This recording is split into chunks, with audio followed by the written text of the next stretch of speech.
Hey all, and welcome back to Remind. Past Sora, which is to say future Sora, which is to say present Sora, has got ahead of past Sora, which is to say, and then it just keeps going on and on and on. Look, I don't know how this shit works, alright, but he jumped through hearts and he's here ahead of, like, the base game Sora now. Has anybody known how time travel works in this series since its inception? I'm gonna be honest, they sort of fixed it from the mess it was in 3D in Kingdom Hearts 3. Did they? Because so far all I'm seeing is another mess. Well, the fact you have to be, like, situated in a replica to stay in the present kind of removes a lot of the bullshit factor, really. I mean, time travel is always going to be dicey, so any possible flaws and loopholes within it, those are always going to be extra scrutinized because, well, nobody's done this time travel shit yet. May have noticed there was a treasure chest there, and there's actually a few more to come, so, have they expanded Scarlet ad Kylum, finally? Well, let's hope so. I actually, like I said before, I really like how this place looks, so I want to run around in it. Well, it's time to play hide and seek with Kairi, I suppose. Get back here, you're wearing Axe body spray, I hate that. Oh, so is that Heartless. Look at him, he's all red and furious. Well, he's red, a different color, therefore his attack power has gone up. That's how you can tell. Alright, so we gotta beat this shit up, and you gotta defeat the thing that is radiating light. Man, I have seen people play this on Critical, and it is a fucking nightmare. Critical mode is kind of something I've had a hard time dealing with anyway. I'm sure I've told you all about my illustrious adventures giving it a shot and dying in the second room of the game over and over. Fun times. What was the second room of the game? I think it was... It's like when you're in the Olympus world and you're fighting those, like, fire pot things, like, for the first time. Yeah. Like, first, second, I think, no, I tell a lie, I got past, like, the cavern area, but then I got into the city, and that's where my journey ended, and I'm like, I ain't got the fucking time for this, so... You recognize some familiar faces here from Kingdom Hearts 2? Yeah, no, they're bringing back some other enemy types from that game, which I didn't see before, which is good. No, I like them expanding that kind of roster. Again, part of me still kind of wants to push them into the main game, but, you know, it's a minor quibble. Getting a lot of the pirate ship here for some reason.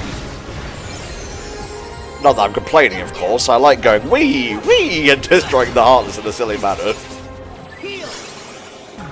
It is good that they are mixing up all the different enemy types to attack you all at once. It's something, we didn't want more of throughout the game. Well, you say we, you're kind of disconnected from the fan base as a whole, aren't you?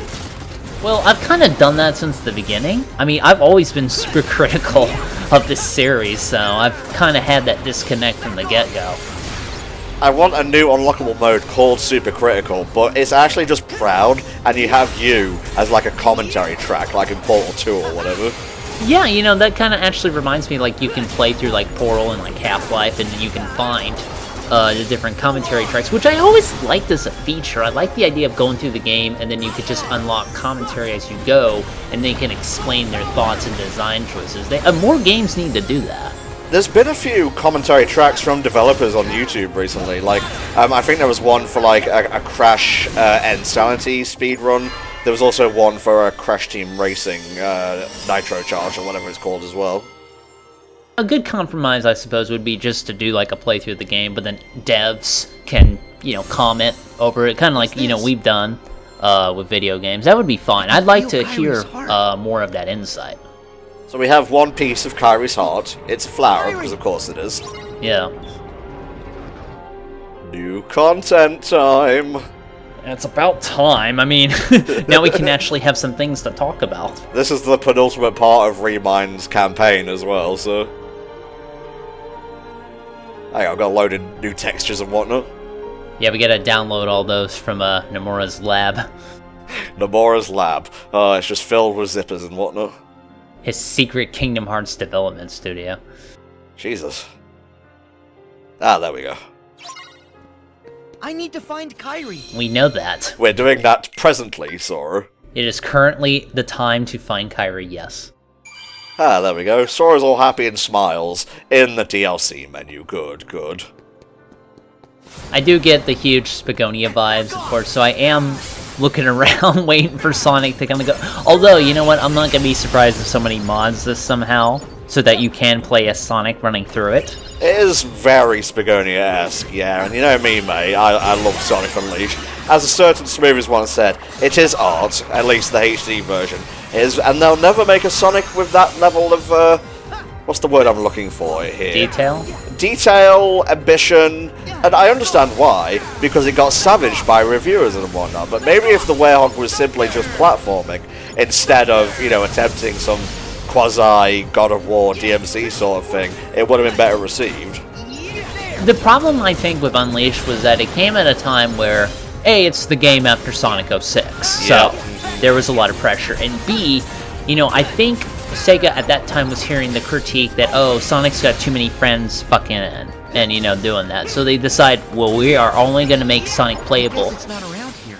We're also going to have him turn into this weird werehog motherfucker, when really this game would have worked way better if it just was a Sonic and Knuckles title from the get-go. Damn, man, that would have been sick as hell. And it would have made a lot more sense than giving him the fucking Rice Star arms and shit like that. Like, I guess I'm just sitting here going, who thought of the Werehog and who signed off of it? Because I don't really think they should have at any point thought that was going to work, because that's asking a lot of buy-in from the Sonic fanbase, and you know how fucking, you know, picky they can be, right? Well, you also know how susceptible to hype the Sonic fanbase can be, so... Well, that's true. I mean, with the games coming out, like, look, I want good Sonic games, please. I grew up, to a degree, with Sonic. So, please make good video games, period, is what I'm trying to say. But, I guess for some reason, you know, Sega will listen to people to a degree, and then they'll kind of do their own thing, but it will have no touch with that fan base whatsoever, and it will flop flat on its ass. It's like this really weird balance. Like, it's neither all in or all out. It's always somewhere in the middle for some reason. I'm just terrified, like, if they actually are making an SA1 remake, how's that gonna be? They're really doing that? That's a rumor, and it's not very substantiated right now, so don't take my word as, like, the word of God or anything. Yeah, I'd rather them make new games. Like, do a remake if... I guess it depends, because remakes will make money, like, if you do it right. Obviously, this has been proven recently. Even HD remasters, people will buy that again. Fuck, they sell Doom on the Switch now. I'm talking classic 95 Doom. So, it's kind of dicey, but at the same time, we want new content. Like, we can't always be remaking the same shit over and over, you know?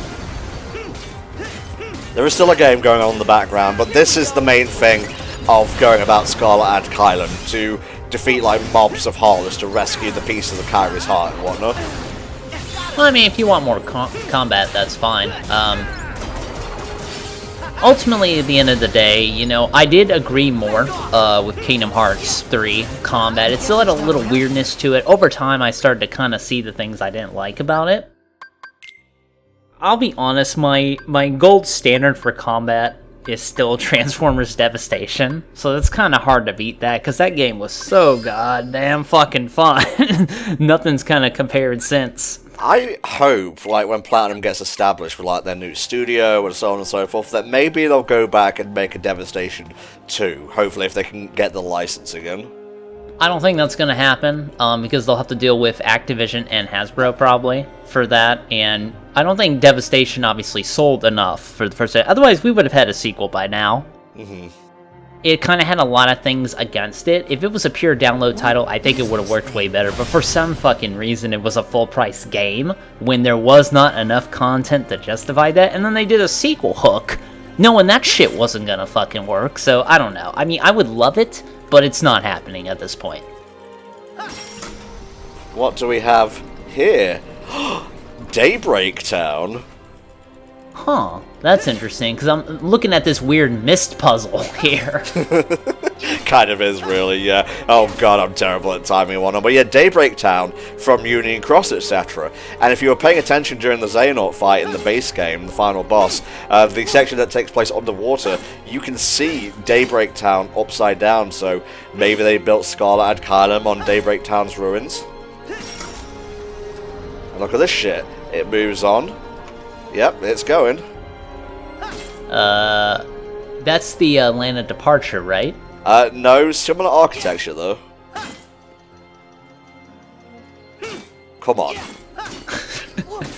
I just want to see you play a game of like Simon now. You know, like that Simon board game where it's like click blue or click red. There we go. And the final piece is Scarlet Adkylum. I saw the ruins kind of come up there for a bit. I'm like, it's a hole. No, it's actually the place you're in. Now, I don't know if like this has been confirmed or whatnot, but Xehanort did say this is the nexus from which all worlds spring. So I would like to think, since there seems to be like a castle in most Kingdom Hearts worlds, like a portion of Scarlet basically buds off from the rest of it, flies to a different area, and then a world is created around that castle. That's kind of... I mean, I can see where you're going with that. That's kind of odd as a way to generate worlds, but I also wouldn't really rule it out, considering, you know, like you said, a castle is a thematic thing in a lot of worlds, so, I guess we'll see. Oh god, the Berserkers. Didn't like him in KH2, still don't like him. Those fat bastards over there. Like, that guy was just kind of dancing by himself. That's how sad it was. I'm quite familiar with the fat bastard solo dance, mate. You don't have to tell me twice. Here we go. Oh, that's... I love the 1,000 cuts. It's still my favorite Keyblade, and I kind of, you know, wish I could hang around in the polearm form. I guess I would like to see, going forward, I'd like to see more different Keyblade forms, because you can only do Metal Stick so many times. I'd like to see, like, you know, differentiation of it. Like, I was thinking about this the other day, you know, when I was watching the parts you did put up on YouTube. Like, if they make Axel playable, then, like, he should just straight up be the style change character, where he has his Keyblade mode, where, you know, he's close range, and then he can go to his Pythons for long range combat, and he should be able to switch on the fly like Dante. I think that would actually be super fun. Okay, first of all, Lee is the one who used the Pythons. Axel is the one with the full-on chakrams, okay? Ah, well, you know what I mean. Sadly, I do, mate. I know all too well. But do you agree? I think that would be a really fun kind of gameplay style for him. No, I thought that would be a great idea, honestly. It sounds like a lot of fun. I guess we would have to do it in a situation where we get everybody kind of differentiating gimmicks. You know, kind of, I guess, what 358/2 Days tried to do, but not bad, you know? Yeah, I and... can sense Kyrie's heart over there. Okay, well, I guess we're going to the aqueducts right now? Oh, I get it, Aqua. I don't get it. No, swing and a miss, mate. Swing and a miss.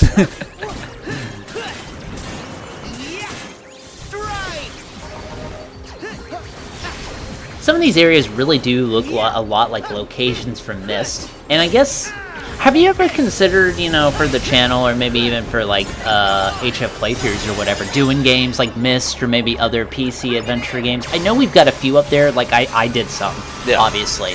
But have you considered ever doing anything for, like, a formal playthrough?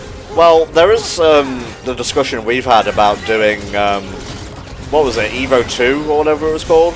Eco Quest 2, yeah, I have really thought seriously about doing that. The last time I recorded Eco Quest 1, it was kind of a shitty setup. I was doing it through DOSBox, I didn't have the best recording software. My computer is a little more boss now, so surprisingly, it struggled a lot with doing a game from like 1998 or so. So I'm sure this time I would be able to record it. The thing is just kind of getting the time, and obviously that hasn't really panned out. But if I can do that eventually, yeah, no, I think that'd be pretty fun. There's also the possibility of Monkey Island 3, which I believe Flame recorded for us a while back, actually. Is that the 3D one, or was that still like sprite work? That's the one with hand-drawn stuff, mate. Oh, yeah, I know which one you're talking about now, because I know they've kind of switched graphical styles a few times now. Yeah.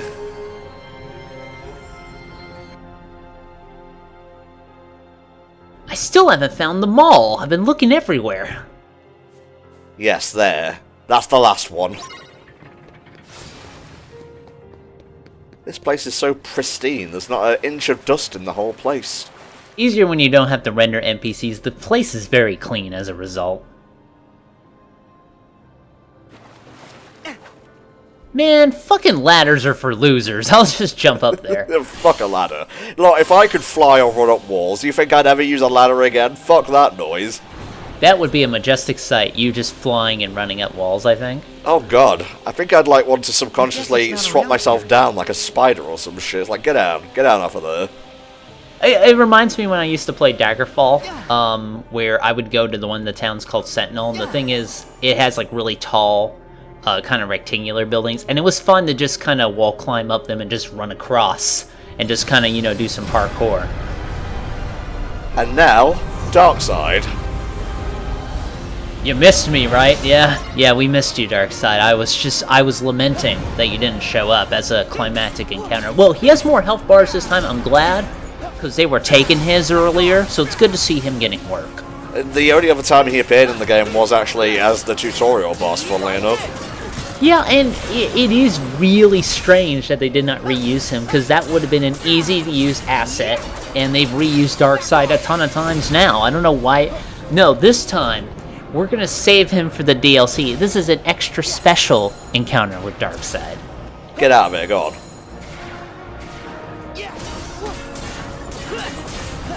It's kind of like I'm flowing automatically here. I'm using a script, as it were, because I've fought Darkseid so many times, I just know what to expect at this point. Yeah, he always has that critical weakness in his hands. He really needs to get that looked at. Let me tell you something. If Darkseid came out and he had big gauntlets on, we would be fucked, because we'd have absolutely no way to hit him, I think, outside of his head. Oh no, he has a big oven mitt. How will we defeat him? Just big oven mitts, come on, that's my joke weapon. Now you can't mess with me. No, if he comes out with an oven mitt and a chef's hat, we're fucked. There's no weak point available. I mean, he would be protected, and he would make a really tasty meal. Well, I mean, he could make a tasty meal, not he would be a tasty meal. Well, he needs a little rat on his head, otherwise he wouldn't know what to do. You see, this is why Xehanort is bold, so fucking Ratatouille can't control him. I kind of wish now I want to see, like, a silly parody Organization 13, but they're like Disney characters. You know, Ratatouille. Let's get Mike from Monsters, Inc. in there. I'm trying to think of other stupid ideas for that. Alright, before anyone says anything, I know the fucking rat's name is Remy, okay, not Ratatouille. Just because Wall-E is called Wall-E and that's also the title of the film doesn't mean you can do it for other films. Ah, yes, John Onward. I'm glad you came. Truly, we were Inside Out. I love that film. Inside Out's pretty good. I haven't really hated a Pixar film, but I also have not seen Cars 2, so... I haven't. I like the first Cars one enough. I like it as much as maybe an adult man should like the first Cars. Soul looks okay. I saw the trailer for that recently. I mean, I guess we'll have to see how that pans out. It kind of looks like it's propagating some of those usual kind of stereotypes with those types of roles, but, you know, I'm sure Pixar will do a fine job. There are 2 more Pixar films you haven't seen, boy. You need to watch them all multiple times. Why are you here? I am the one who hid the fragments of Kyrie that you seek. Of course I am here. No matter. Did you come alone? He's stuck in here. He may as well just troll Sora for all eternity. Yeah, one thing Christopher Lloyd does is inject the playfulness back into Xehanort that Rutger Hauer's performance didn't quite have, which isn't really his fault, you know, he does as he's directed, really. I have to think some of that is probably due to the Japanese voice direction involved, but again, Christopher Lloyd has a natural, like you said, playfulness and gravitas to his voice that he imbues into every role, which was why, as a whole, I think he works better. Because Nimoy's Xehanort was a bit of a trollish cunt, really. You know, he wasn't all good and he wasn't all bad, but there was definitely a malicious side to him. Yeah, I agree, and this kind of helps communicate that again. So here you are, once again, in times already past. We're doing this shit all over again. Now that the other you has arrived. I get paid to read this. Isn't it great, Haley? What can I do? Well, I mean, it sounds like a fun job. You just have to do it a lot to make an income off of it, unless you're like Terra Strong and you've been doing it for so long that you can command higher rate. Now, did you say Tara Strong or Terra Strong? Because those are two very different things. Ready? Yes. Okay. Now we must fight these guys again. Again? Really? Yep. Are they a complete joke as they were last time? Well, I guess we'll see. Wow, bad guys vanishing. I've never seen that. I mean, we teleport to a completely unknown world. You think that would be a higher priority, really? Sometimes Kingdom Hearts does have a problem sorting out its priorities. Bit of Eroga on there. You'll notice I still had Cura. I never put Curaga on for some strange reason. I know sometimes you'll do a thing in a playthrough, and then somebody in the comments will be like, why did you do this instead of this clearly superior move? Well, because I'm an idiot, okay? Jesus. See, he's honest about it at least. He's just an idiot, guys. A complete 100% no good, dumb, idiotic idiot. I had to say it twice. You can keep going, but if you do, there will be no Christmas present this year. Stupid. Unlikable. No, I'm kidding. It's okay, I switched to Hanukkah anyway, go fuck yourself. I wasn't gonna buy you a fucking Christmas present anyway. Oh, well, it's gotta be real bad you being born on December 10th and whatnot, because that's so close to Christmas. Yeah, it's pretty dicey. So usually we have to kind of shift all the good presents to 1 year. I mean, 1 day, as opposed to the other. So. 1 year every 50 years, I get a good present. Oh, it's an N64 this year. I always wanted an N64, but I never got one, alas. I did get a Game Boy Advance. I was super happy. I know it was kind of a strain, though, on my parents at the time, so I don't, like, blame them for it or anything. Just floating, flying, knocking them about and whatnot. Oh, Lushu, Terra, Xehanort, Heartless, whatever the fuck you are. You are the most fun to fight, I think. Oh yeah, I forgot. They're supposed to, like, echo past Organization 13 members. I believe they actually get a proper name in the next part, so keep an eye out for that. Wait, they get fucking names? Well, no, what they are as enemy types gets a name. Oh, okay. I'm fixing to say. I'm like, we don't even know these fucking people. We're gonna have a name and relationship with them now? No, I didn't mean like, oh, a name tag appears on each of them. This is Billy Bob, this is Joe Jim, this is Dylan, and so on and so forth. Yeah, hey, Dylan becomes Zalman, alright? So we can't use that one. I can't get over, and this is what I was laughing about last time when we were talking about Dylan, that there's a scene where Ansem the Wise comes back and forgives, you know, Ienzo's Exile for what he did, and it seems like Dylan or Alias is about to break down crying, and the other one just comforts them, and they don't say a fucking word. Yeah, I know. I mean, I was there for that, but I mean, it is weird, because Dylan is the last person I would expect to do that, but I don't know. Thankfully, they do share a health bar, which is very nice. I am glad this music came back, by the way, because the music is still fantastic. Yeah. Like, easily, probably my favorite song on the soundtrack. It's top 5 for me, for sure.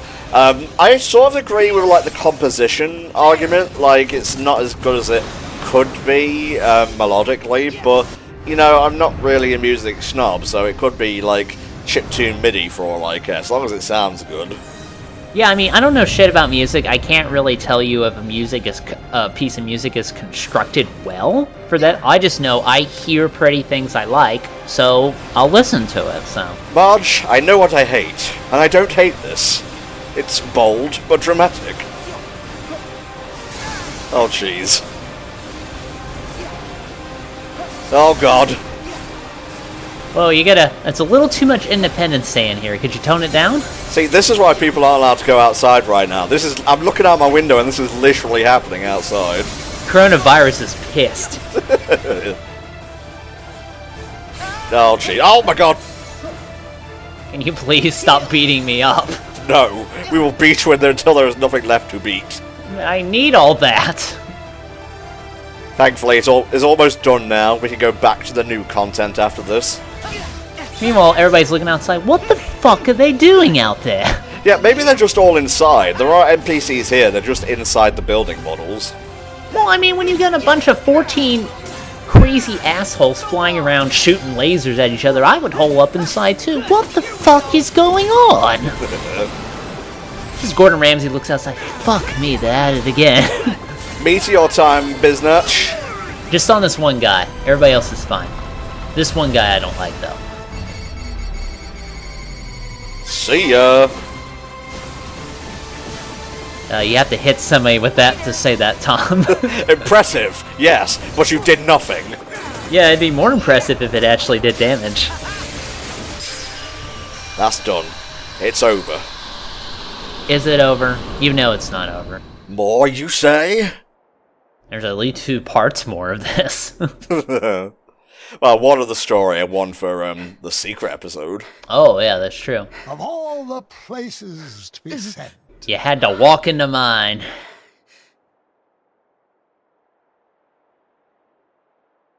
Master Xehanort! That's me. Behold this town. So at least one good thing about them reusing the cutscenes is that Christopher Lloyd does redo the script.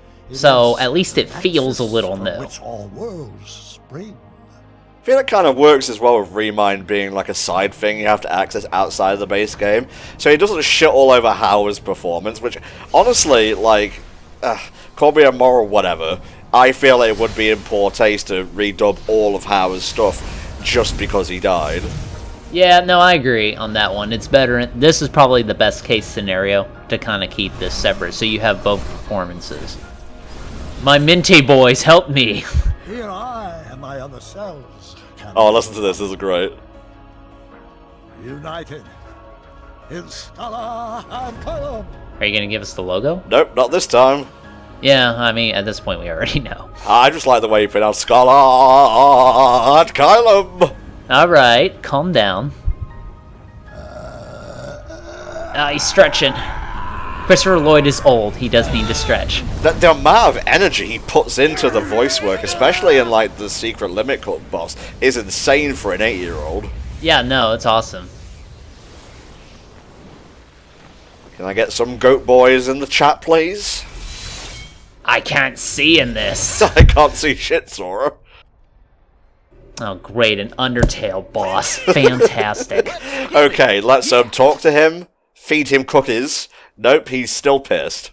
Well, he ate my cookies, but he still wants to kill me. Your building has a booger on it, let me get that. That one too. Oh, jeez. So are we gonna redo the whole final boss, actually? No, actually. Wishing you had spider powers now, huh, guys? Can't you fly? Yeah, that's true. He was just kind of... fuck it, I don't know. Wait, Donald should be able to fly. He's a duck. Well, ducks can't shoot nuke lasers either, so... I guess that's what he gave up for the ability to do a Gallic gun, yeah. Yeah, there's a trade-off for these things. You can't just, like, be a whole person and have nuke lasers. Just 2 Yeah, it's like Meowth doesn't know Payday, because he used all that to talk. Wait. What if... No, that's stupid. What if I can trace the hearts of 2 more Guardians? Tom and THD, what? Oh no, they was looking right at us when he said that as Everyone well. always told me That's scary. That is the scariest part, being follow my invited heart. to participate in Kingdom Hearts. I would be terrified. You don't want to go inside my heart, trust me on this. hearts are all Yeah, I got a lot of cholesterol in mine. trace the connection. That's it. Well, I'm glad you know what's going on. Well, he's forgotten someone, and now he's remembered. It's Riku! Oh, duh, of course. Notice how Sora's not there. How embarrassing. Just kinda... No, he's got his own little platform. He's fine. Bless. Alright guys, we are coming up on the conclusion of the Remind campaign portion of the DLC. So, please join us next time where we collect the final parts of Kairi's heart and hopefully finally save her. See you then.